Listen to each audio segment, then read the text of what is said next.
Alhamdulillah kita telah sampai pada bulan Muharram.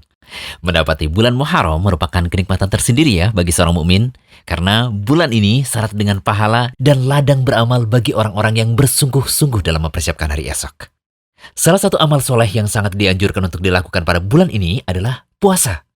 Kita tahu bahwa sebaik-baik puasa setelah puasa Ramadan adalah berpuasa pada bulan Muharram. Perhatikan hadis Nabi SAW berikut. Puasa yang paling utama setelah puasa Ramadan adalah puasa pada bulan Allah atau Muharram.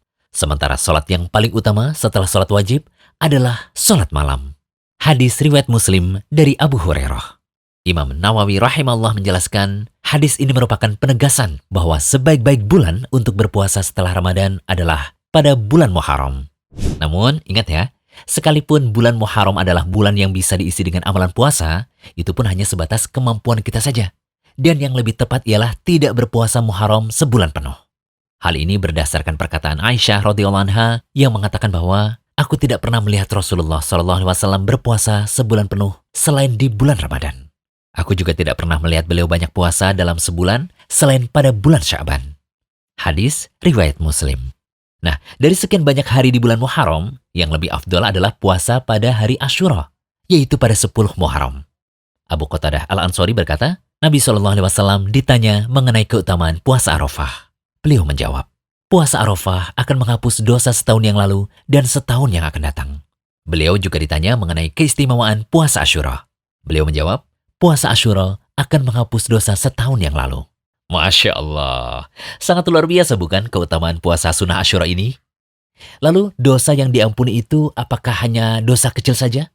Atau mencakup semua dosa, termasuk dosa besar? Begini, Syekhul Islam Ibnu Taimiyah berpendapat, secara mutlak, setiap dosa bisa terhapus dengan amalan seperti puasa Asyura. Sedangkan kata Imam Nawawi rahimahullah, yang dimaksudkan dengan pengampunan dosa di sini adalah hanya dosa kecil. Sebagaimana beliau terangkan masalah pengampunan dosa ini dalam pembahasan wudhu. Namun diharapkan dosa besar pun bisa diperingan dengan amalan tersebut. Jika tidak, amalan tersebut bisa meninggikan derajat seseorang. Oh iya, tahu tidak? Kalau ternyata anjuran puasa Asyura ini tidak hanya dilakukan oleh kaum muslimin loh, tetapi puasa pada hari Asyura juga dilakukan oleh kaum Yahudi. Ibnu Abbas radhiyallahu anhu berkata bahwa ketika Nabi SAW melakukan puasa hari Asyura dan memerintahkan kaum muslimin untuk melakukannya, pada saat itu ada yang berkata, wahai Rasulullah, hari ini adalah hari yang diagungkan oleh Yahudi dan Nasrani. Lantas beliau mengatakan, apabila tiba tahun depan, insya Allah kita akan berpuasa pula pada hari ke-9. Ibnu Abbas mengatakan, belum sampai tahun depan, Nabi SAW sudah meninggal dunia. Hadis riwayat Muslim. Jadi, dalam rangka menyelisihi Yahudi, kita diperintahkan berpuasa pada hari sebelumnya, yaitu berpuasa pada hari ke-9 Muharram, atau yang lazim kita sebut dengan puasa Tasu'ah. Sebagian ulama mengatakan bahwa sebab Nabi SAW berpuasa pada hari ke-10 sekaligus ke-9 agar tidak tasyabuh atau menyerupai orang Yahudi yang hanya berpuasa pada hari ke-10 saja. Dalam hadis Ibnu Abbas yang kami sebutkan tadi juga terdapat isyarat mengenai hal ini. Ada juga yang mengatakan bahwa hal ini untuk kehati-hatian. Siapa tahu ada yang salah dalam penentuan hari Asyura tanggal 10 Muharram. Pendapat yang menyatakan bahwa Nabi menambah hari ke-9 agar tidak menyerupai puasa Yahudi adalah pendapat yang lebih kuat. Wallahu a'lam. Sebagaimana penjelasan dari Syekh Ibrahim Ar-Ruhaili, memang kita lebih baik berpuasa 2 hari sekaligus, yaitu pada tanggal 9 dan 10 Muharram. Karena dalam melakukan puasa Asyura ada 2 tingkatan, yaitu 1.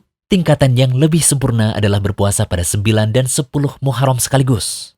Kedua, tingkatan di bawahnya adalah berpuasa pada 10 Muharram saja. Semoga pembahasan tentang keutamaan puasa Asyura ini semakin menambah semangat kita untuk melaksanakan puasa pada tanggal 9 dan 10 Muharram. Dan dosa-dosa kita bisa diampuni karenanya. Amin. Jangan lupa share ya. Jangan lupa kunjungi rumaiso.com. Update setiap hari, insya Allah.